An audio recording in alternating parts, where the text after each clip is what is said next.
The stakes have never been higher. Cornered by Trump's return to power, the global elite are making their final move, pushing the US to the brink of civil war.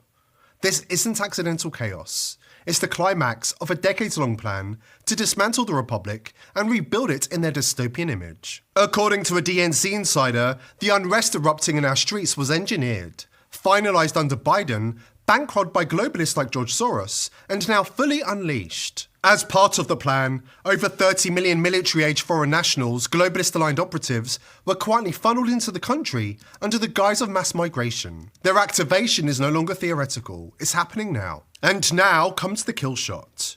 DNC sources warn that dirty bombs are set to be deployed in key US cities, not for destruction, but for chaos.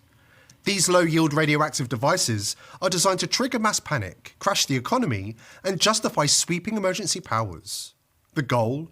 To destabilize the country, discredit the president, and force a controlled collapse of the government. All to topple the last stronghold of national sovereignty, protect the corrupt, and seize total control in the name of a global agenda. The psychopathic elites must be stopped before they drag us all into the abyss. Before we dive in, if you're interested in sponsoring this show, please email sponsor@thepeoplesvoice.tv. Our videos attract millions of engaged viewers on X and Rumble. If you're interested in getting your product or service in front of all these people, please email us at sponsor@thepeoplesvoice.tv.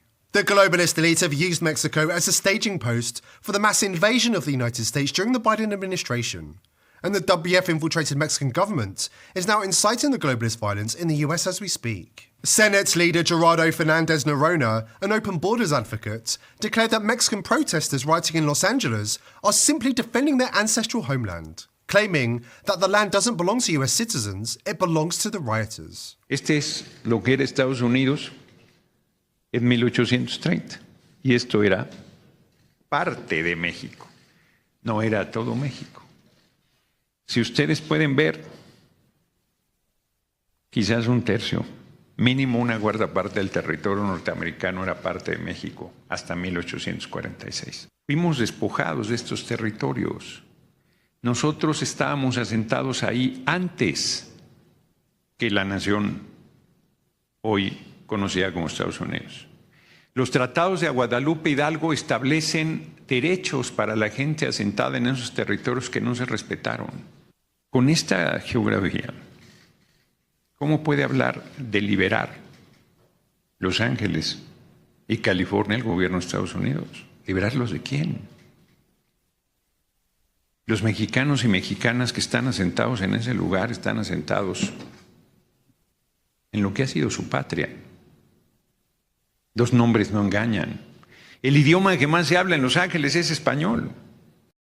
The global elite and DNC are celebrating behind closed doors. Why? Because the migrant pipeline that's been wide open under the Biden regime is finally paying off. Millions who crossed into the country under the radar are now being activated. And it's no accident that so many of them are military-age men. But this isn't chaos for chaos's sake. It's strategic. It's a Soros color revolution unfolding in real time. One that future historians will not compare to past domestic unrests, but to the Bolshevik Revolution that ripped Russia apart more than 100 years ago. Let's not forget what happened back then. A crumbling empire, a disillusioned working class, widespread inflation, food shortages, and loss of faith in traditional institutions. Then came the revolutionaries, promising equity, but delivering bloodshed. Cities like Petrograd, now St. Petersburg, became epicenters of unrest. Police and military loyalty fractured. Radical mobs took to the streets, seizing control of public buildings, torching the old system in the name of progress. The result? The old order was swept away and replaced with a brutal top-down regime of authoritarian central control, where speech was silenced, dissent was crushed, and the state became God. A communist dictatorship that ruled not with freedom, but with fear. Sound familiar? Former Democratic insiders are now breaking ranks in growing numbers, sounding the alarm that this isn't some fringe conspiracy or political theatre. This is real. This is serious. And in the eyes of the global elite, the revolution isn't coming, it's already here. Former DNC strategist Naomi Wolf joined Alex Jones to warn citizens not to underestimate what's taking place on American streets as we speak. But if history is a guide, what you are going to see on Saturday and probably, if not Saturday into next month, certainly into the end of June, probably culminating on July 4th, right, where a lot of people are predicting some sort of mass casualty event or some sort of terrorist attack. But you're going to see shocking images of iconic American things or people falling to the dust or being exploded or people being attacked. Or you're going to see shocking images, staged or not staged, of sort of elderly Americans, being cowering under a doorstep, or like these images are so shocking of our uniformed police officers in California hiding from projectiles, right? I mean, I just keep thinking like that was brought about because LAPD weren't on that bridge arresting that guy, right? And this was like filmed live. Sanctuary cities like Los Angeles have become ground zero for the globalist agenda. These cities haven't just been infiltrated, they've been commandeered. Local authorities have been quietly ordered to stand down, to turn a blind eye, and to let the invasion unfold. This isn't spontaneous, this is strategic. The real command centre is not in City Hall, it's broadcasting from the power hubs of Davos and the DNC. And let's be absolutely clear, this is not some isolated surge of civil unrest. This is the culmination of years, decades of planning. They've seeded operatives, created networks, and flooded the nation with tens of millions who are now being activated. This is not a protest. This is not a border issue. This is a full-scale destabilization campaign. The revolution is underway. Really want to prevent what's ahead, because for sure you don't want to be reacting, because what's ahead is so obviously going to be so violent and so organized and so disastrous. And I mean, there are 30 million of these guys in the country, Alex. They could secure every downtown. They could secure every airport. And there's endless amounts of money flowing to them from these NGOs. So it is already a war. We are in the middle of a war. And you and I have been saying over and over, they're getting ready to stage a war. It's going to be a war. It's an invasion. It's a stealth invasion. Well, we have to snap out of it. We're in a war. I literally, I've lived in war zones before, and the way I'm thinking, how do I get safely from Brooklyn to, I'm not going to say where I'm going for security reasons, but to my next destination. That's the way you think. Like, people have to understand what war looks like.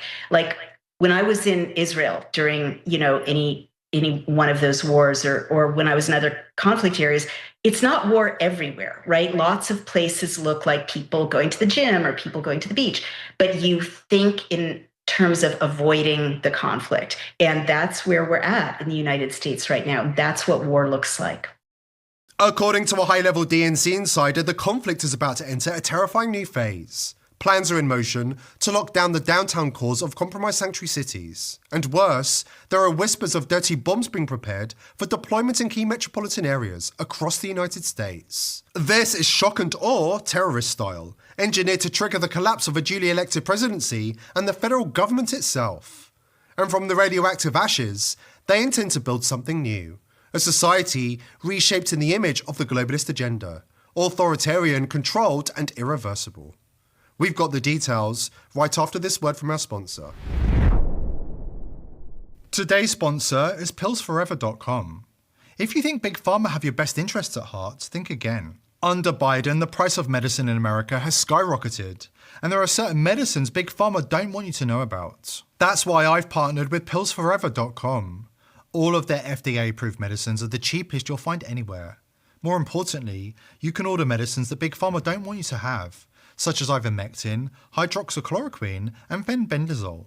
Speaking of fenbendazole, not only does it get rid of parasites that live inside your body, there have been studies that show fenbendazole can help with cancer. Listen to this testimony of Joe Tippins, a cancer survivor, thanks to fenbendazole. 2 years ago, Joe Tippins says he was told to go home, call hospice, and say his goodbyes. The doctors were unanimous. He was going to die of small cell lung cancer. Once that kind of cancer goes that far afield, the odds of survival are less than 1%, and the median life expectancy is 3 months. Tippins says he got a tip, not from a pharmacist, but a veterinarian. And in his desperation, he turned from people medicine to dog medicine. Specifically, fenbendazole. My insurance company spent $1.2 million on me with traditional means before I switched to a $5 a week medicine that actually saved me. Get 15% off using coupon code People's Voice at the checkout. Please click the link below this video to take advantage of this fantastic offer.